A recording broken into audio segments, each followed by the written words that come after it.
अभी हाल में ही रामनवमी का पावन पर्व पूरे भारत में हर्षोल्लास के साथ मनाया गया।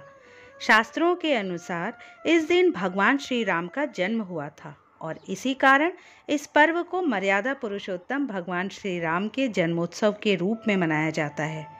भगवान राम श्री हरि भगवान विष्णु के 7वें अवतार थे। पद्म पुराण के अनुसार श्री हरि भगवान विष्णु के धरती पर श्री राम का अवतार लेने की अनेकों कहानियां मौजूद हैं। इस सृष्टि में त्रिदेव यानी तीनों देवों का वास है। ब्रह्मा जिन्होंने सृष्टि का निर्माण किया है, श्री हरि भगवान विष्णु जो जगत के पालनहार हैं और भगवान शिव संहारक है। इन्हीं 3 देवों के बुनियाद पर ये सृष्टि कायम है। आज के वीडियो में हम आपको बताने जा रहे हैं कि भगवान विष्णु ने श्री राम के रूप में धरती पर जन्म क्यों लिया। एक पौराणिक कथा के अनुसार एक बार सनकादिक मुनि भगवान विष्णु का दर्शन करने के लिए बैकुंठ आए। उस समय जय और विजय नाम के 2 द्वारपाल पहरा दे रहे थे। जब सनकादिक मुनि द्वार से होकर जाने लगे तो जय विजय ने हंसी उड़ाते हुए रोक लिया। क्रोधित होकर सनकादिक मुनि ने उन्हें 3 जन्मों तक राक्षस कुल में जन्म लेने का श्राप दे दिया। जय विजय को अपनी गलती का एहसास हुआ। उन दोनों के बार बार माफ़ी मांगने पर मुनि ने कहा कि भगवान विष्णु ही तीनों जन्मों में तुम्हारा वध करेंगे, उसके बाद तुम्हें मोक्ष की प्राप्ति होगी।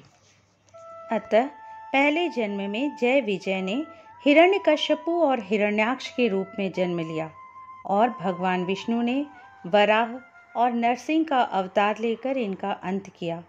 दूसरे जन्म में इन्होंने रावण और कुंभकर्ण के जैसे महान शक्तिशाली राक्षस के रूप में जन्म लिया और श्री हरि भगवान विष्णु ने राम का अवतार लेकर इनका वध किया। तीसरे जन्म में ये दोनों शिशुपाल और दंतवक्र के रूप में जन्मे। तब भगवान विष्णु ने श्री कृष्ण का अवतार लेकर इनका वध किया।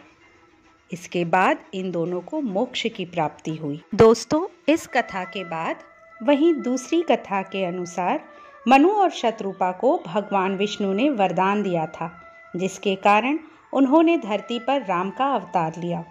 पौराणिक कथाओं के अनुसार मनु और उनकी पत्नी शत्रुपा से ही मनुष्य जाति की उत्पत्ति हुई। इन दोनों पति और पत्नी के आचरण बहुत ही अच्छे थे। वृद्ध होने पर मनु अपने पुत्र को राजपाठ देकर वन में चले गए। वहीं जाकर मनु और शत्रुपा ने कई हजारों सालों तक भगवान विष्णु को प्रसन्न करने के लिए तप किया। कहा जाता है कि कई हजार सालों तक मनु और शत्रुपा ने सिर्फ जल ग्रहण किया था। मनु और शत्रुपा के तप से प्रसन्न होकर भगवान विष्णु उनके सामने प्रकट हुए और उनसे वरदान मांगने को कहा। मनु और शत्रुपा ने श्री हरि से कहा कि हमें आपके समान पुत्र की अभिलाषा है। उनकी इच्छा सुन श्री हरि ने कहा कि संसार में मेरे समान कोई और नहीं है, इसलिए तुम्हारी अभिलाषा पूरी करने के लिए मैं स्वयं तुम्हारे पुत्र के रूप में जन्म लूँगा। कुछ समय बाद आप अयोध्या के राजा दशरथ के रूप में जन्म लेंगे और शत्रुपा माता कौशल्या के रूप में आपकी पत्नी होंगी। उसी समय मैं आपका पुत्र बनकर आपकी इच्छा पूरी करूँगा। इस प्रकार मनु और शत्रुपा को दिए वरदान के कारण भगवान विष्णु ने धरती पर मर्यादा पुरुषोत्तम भगवान श्री राम का अवतार लिया। दोस्तों, इन 2 पौराणिक कथाओं के अलावा भी भगवान विष्णु के इस धरती पर जन्म लेने के पीछे की एक कथा और है।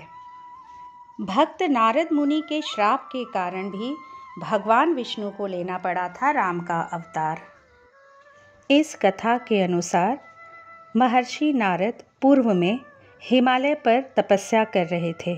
इससे भयभीत होकर इंद्र कामदेव को नारद की तपस्या भंग करने के लिए भेजते हैं, लेकिन कामदेव को सफलता नहीं मिलने पर वे क्षमा मांगकर लौट जाते हैं। पर देवर्षि नारद को इस बात का घमंड हो गया था कि कामदेव भी उनकी तपस्या व ब्रह्मचर्य भंग नहीं कर पाए।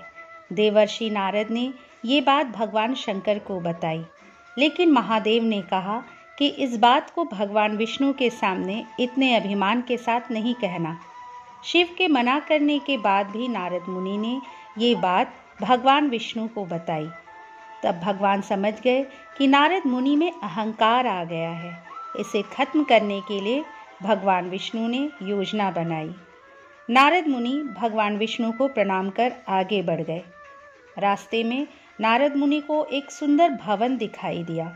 वहाँ की राजकुमारी के स्वयंवर का आयोजन हो रहा था। नारद उस जगह पर पहुंच गए और वहाँ की राजकुमारी विश्व मोहिनी को देखकर मोहित हो गए। भगवान विष्णु की माया के कारण ही ये सब हो रहा था।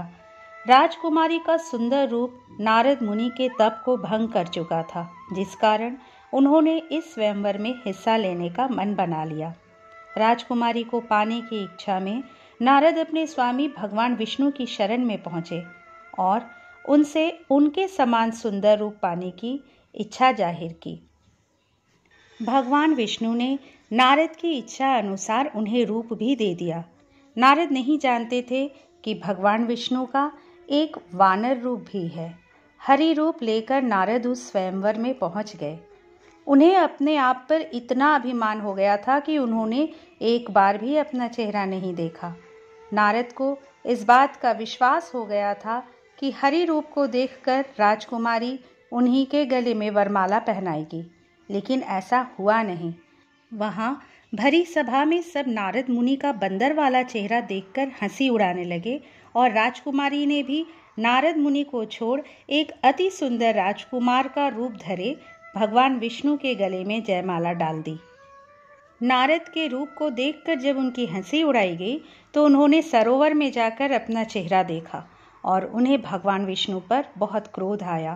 क्रोध के वश में आकर नारद जी ने भगवान विष्णु को श्राप दे दिया और कहा कि जैसे मैं स्त्री के लिए व्याकुल था, वैसे ही आप भी मनुष्य रूप में जन्म लेकर स्त्री के वियोग से व्याकुल होकर धरती पर भटकेंगे और उस समय आपकी वानर ही सहायता करेंगे। लेकिन जब भगवान की माया का प्रभाव हटा तब नारद जी को अपनी गलती का एहसास हुआ और उन्होंने भगवान से तुरंत क्षमा मांगी। माना जाता है कि ब्रह्मर्षि नारद के दोनों ही श्राप फलीभूत हुए। भगवान विष्णु को राम के रूप में पृथ्वी पर अवतार लेना पड़ा और माता सीता का वियोग भी सहना पड़ा और वानरों की भी सहायता लेनी पड़ी। दोस्तों, यदि ये वीडियो आपको अच्छी लगी तो इसे प्लीज़ लाइक कर लीजिए और अपने जानने वालों के साथ इसे शेयर कीजिए। और अगर अब तक आपने इस चैनल को सब्सक्राइब नहीं किया है तो प्लीज़ इसे सब्सक्राइब करके बेल आइकन प्रेस कर दीजिए। अगली बार एक नए वीडियो के साथ आपसे फिर मिलेंगे। जय श्री राम।